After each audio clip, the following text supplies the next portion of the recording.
আসানসোলের হীরাপুর থানার অন্তর্গত বার্নপুরের হীরাপুর মোড়ে এক বেপরোয়া 4 চাকার গাড়ির ধাক্কায় আহত হলেন একাধিক বাইক চালক ও পথচারী।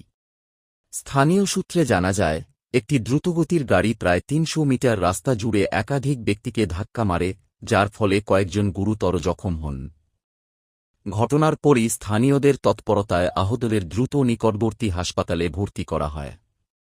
খবর পেয়ে ঘটনাস্থলে পৌঁছায় হীরাপুর থানার পুলিশ এবং স্থানীয় কাউন্সিলর শিবানন্দ বাউরি। কাউন্সিলর শিবানন্দ বাউরি জানান, এই দুর্ঘটনায় বেশ কয়েকজন আহত হয়েছেন এবং তাদের সকলকে হাসপাতালে চিকিৎসার জন্য পাঠানো হয়েছে। প্রচন্ড মদ্যপ অবস্থায় রিভার সাইড থেকে আসছিল একজন স্কোরি কর্মচারী। প্রথমে আমাদের হোস্টেল মোড়ে একটা ট্রাকের মধ্যে মারে, ওখানেও কিছু লোক অ্যাক্সিডেন্ট করে। তারপর সিধা এই মোড়টা খুব জানসেন জায়গা, মানুষ সবসময় থাকে।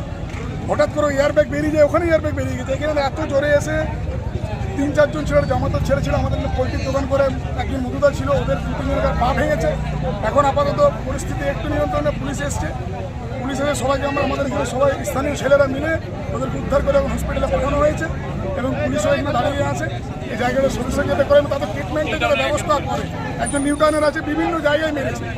মানে মদ্যপ অবস্থায় সেলের এমপ্লয়, মানে এত এইভাবে তার করা উচিত নয়। এইভাবে সাধারণ মানুষের জীবনের নিরাপত্তা কোথায়? সেলের লোক এইভাবে করছে।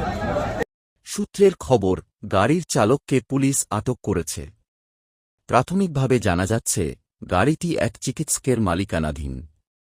ঘটনার প্রতিবাদে এলাকায় উত্তেজনা ছড়িয়ে পড়ে এবং স্থানীয় বাসিন্দারা রাস্তায় নেমে বিক্ষোভ দেখান। তাঁদের দাবি, আহতদের যথাযথ চিকিৎসা এবং ক্ষতিপূরণ দিতে হবে। হঠাৎ করে আমরা দেখি প্রথম থেকে একটা গাড়ি আসছে, হই হই আওয়াজ, একটা গাড়ি এসে হঠাৎ করে আচমকা বিদ্যুৎ চমকানোর মতো আওয়াজ। আমাদের এখানে বাবু ফ্রুট ফলের দোকান, সেই ফলের দোকানের সামনে দেখছি হঠাৎ করে অ্যাক্সিডেন্ট। তার আগে একটা জমেটোর ডেলিভারি বয় সে গাড়ি নিয়ে যাচ্ছিল, তাকে মেরে উড়িয়ে দিয়েছে। তার আগে একজনাকে মেরেছে। মোটে এখানে 3 থেকে 4 জনাকে মারা হয়েছে, তারপর মেরে ফল দোকান ঢুকে গেছে। পুরো ঘটনার তদন্ত শুরু করেছে পুলিশ।